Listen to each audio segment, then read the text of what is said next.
Mes salutations, je suis le frère Lévan de BRTVK. J'ai de la joie ce matin. Parce que on ne peut pas cacher la vérité. Ils nous ont menti. Mais la vérité reste la vérité. Je tiens d'abord à remercier le Très-Haut et qui avait donné la connaissance à nos ancêtres. Et quand nos ancêtres sont arrivés au Congo, ont apporté cette connaissance.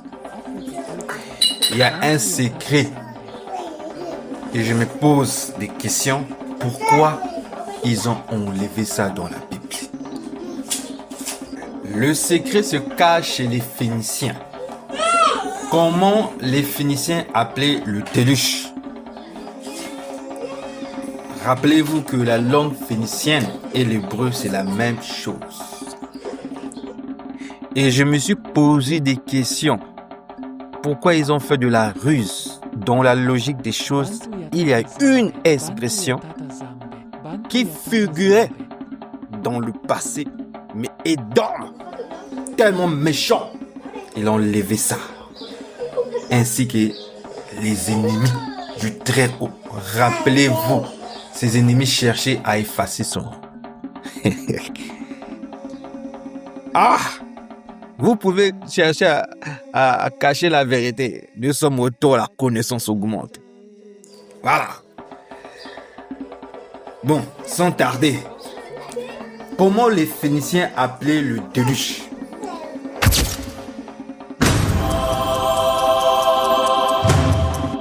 Il faut noter que le déluge en hébreu est appelé Maboul.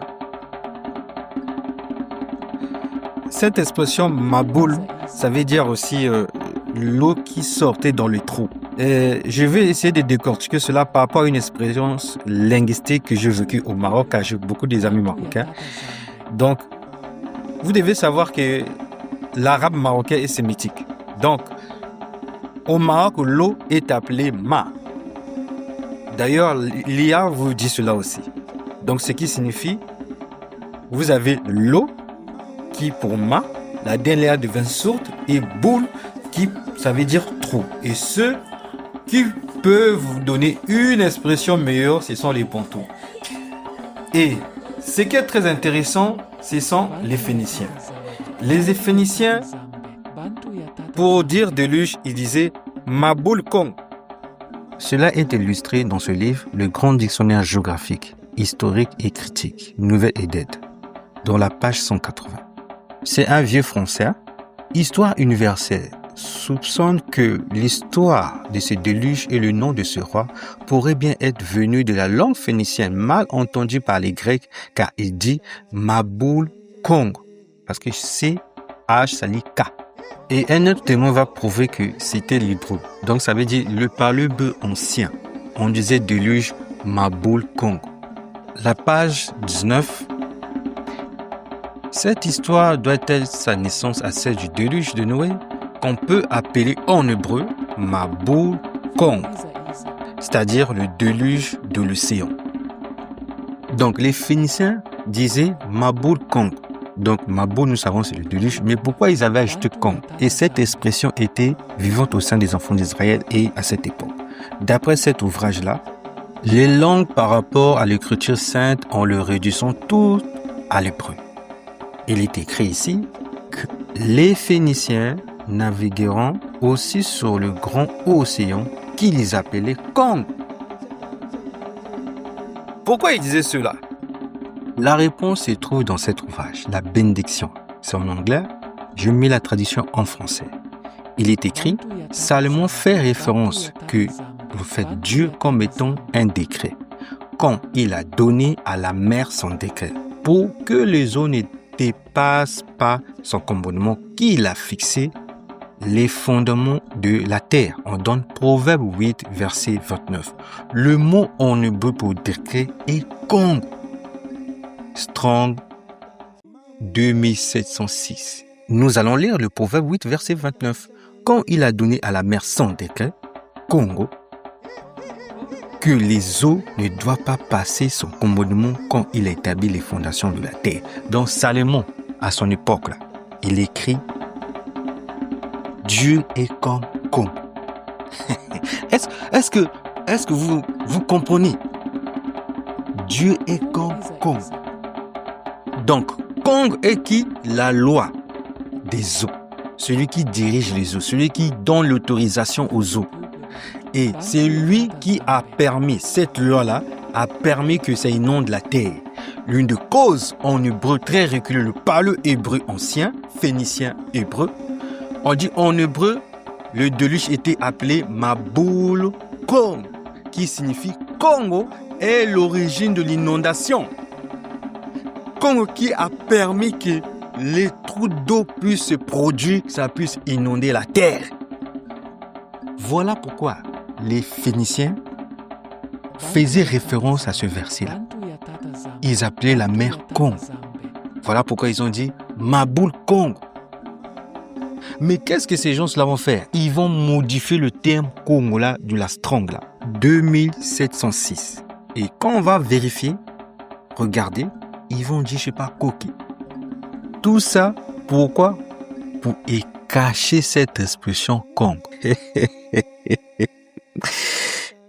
Ah, Malek.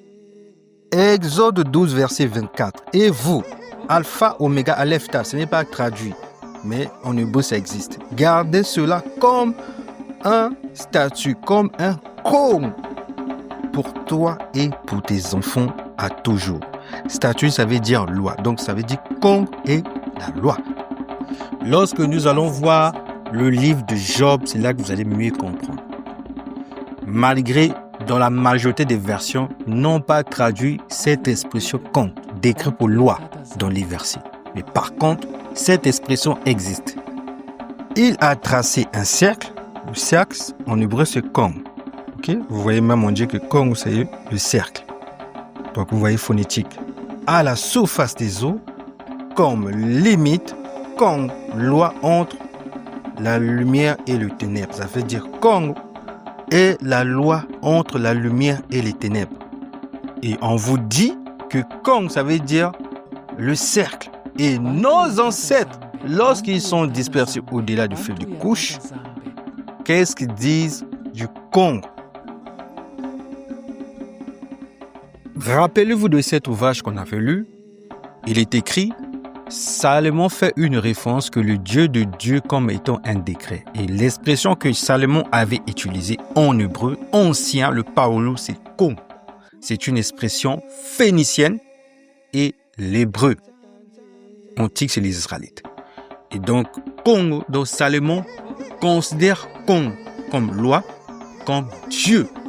Le terme Kong, on parle hébreu, qui est devenu plus tard Congo et Congo. Et quand les Israélites sont dispersés en Afrique, ils ont créé un royaume qu'on appelle le royaume Congo, qui signifie le royaume de Dieu, ou encore le royaume de la vérité. D'ailleurs, la majorité des noms des villes ou des villages donnés, ce sont les noms qui existent également dans la Bible que les Israélites, ils avaient autrefois là où ils vivaient. Le mot Congo signifie Dieu. Cette hypothèse est bien soutenue dans la thèse de cet professeur de l'université de Bukavu, le docteur en sciences politiques. Dans sa thèse, il écrit que les Makessa, qui sont les peuples bantous, appelaient Dieu Congo, ainsi que les Bakongo s'identifient comme Nekongo qui signifie enfant de Dieu. Par ailleurs, selon le missionnaire suédois qui a écrit un grand dictionnaire qu'on appelle le dictionnaire Kikongo, le mentionne dans son dictionnaire. Mais par contre, il va dire ceci, Congo, sorte d'or, faux Dieu. Étant donné que ces missionnaires avaient pour but de sous-estimer le Dieu de nos pères, depuis le début de la vidéo, je vais illustrer que le terme Congo signifie la loi, c'est-à-dire que la vérité, les commandements. Pourquoi ils ont changé le nom Congo? C'est devenu avec C. Vous savez, ces gens-là, ce sont les gens spirituels. Quand ils venaient, c'était souvent des francs-maçons, des gens bizarres. L'alphabet portugais compte 26 lettres, mais au départ, c'était 23 lettres. Et l'alphabet portugais 26 et française. Congo, qui était au départ la lettre K, ils ont changé à la lettre C. Avec C, lorsqu'on fait les calculs des chiffres, parce que vous devez savoir la spiritualité, les chiffres comptent, les nombres comptent. Donc ces gens sont spirituels. Qu'est-ce qu'ils voulaient donner comme message? Et regardez, nous savons que la lettre C, c'est la 3e lettre de l'alphabet, mais 9, c'est, au fait, le calcul, ça donne le chiffre 9. Le chiffre 9 sur le chiffre quoi, signifie la fin d'un cycle. Le synonyme de cycle, c'est règle. Donc, c'est la fin de la loi. La fin du cercle. Car on vous avait dit que Congo signifie cercle, Congo signifie la loi.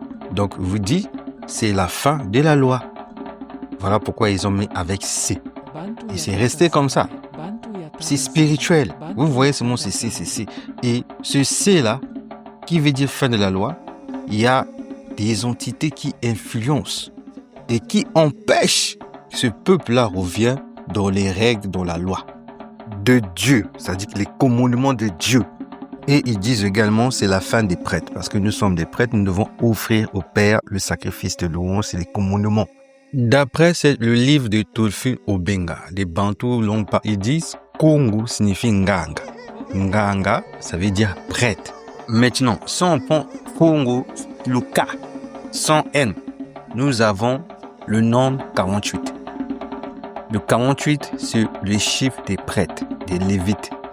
Car dans la Bible, les Lévites avaient 48 villes. Et le chiffre 48, ça veut dire le chiffre 12, qui signifie les 12 tribus d'Israël. Maintenant, Congo avec N-G-O, ça donne le chiffre 62. Le chiffre 62, vous avez deux chiffres. Le chiffre 6, c'est le chiffre de l'homme. Dieu a créé l'homme le 6e jour. Donc, le Muntu. Et pluriel Bantu. Donc, les hommes. Et ça veut dire les hommes aussi qui sont à la tête, ou les princes. Rappelez-vous, dans le Psaume 8, le Créateur a fait l'homme à la tête de la nature. Et nous serons aussi à la tête des nations. Donc, le chiffre 6, le chiffre du travail. Donc, le monde doit travailler. Et qu'est-ce qu'il doit travailler? Il doit semer sur la terre. C'est quoi? Il doit semer la justice, le Congo, la vérité, la loi. Parce que je vous ai dit Congo, c'est la loi. Et le chiffre 6, c'est également le chiffre de la délivrance. Ça veut dire, il va nous délivrer de la main de nos ennemis. Et vous avez également le chiffre 2, qui signifie le chiffre de la fidélité, le chiffre d'amour, d'adoration. Donc nous sommes les gens que nous devons adorer le Très-Haut en respectant sa loi. Parce que Congo veut dire la loi. Et le chiffre 2, c'est le chiffre du témoignage. Nous sommes ses témoins. Le chiffre 8, c'est le chiffre de la réalisation, de la nouvelle, du commencement, du nouveau commencement, de la nouvelle création, de la résurrection. Ça veut dire les mondes, tous les bons, tout aura la résurrection. Je bénis tous les frères et toutes les sœurs qui appellent notre Créateur Congo. Vous êtes dans le contexte biblique. Ok, mais je vais dire ceci. Vous n'allez pas imposer tous les Bantous à prononcer comme vous. Il s'est révélé au Congo comme ça, mais il y a d'autres Bantous qui sont partis ailleurs. Ils sont partis aussi avec une autre composition, une autre expression. Par exemple, le peuple Chaga, il s'identifie par eux comme roi. Vous savez, roi, on dit roi, mais les Chaga disent roi. Et j'ai déjà fait des vidéos sur ça.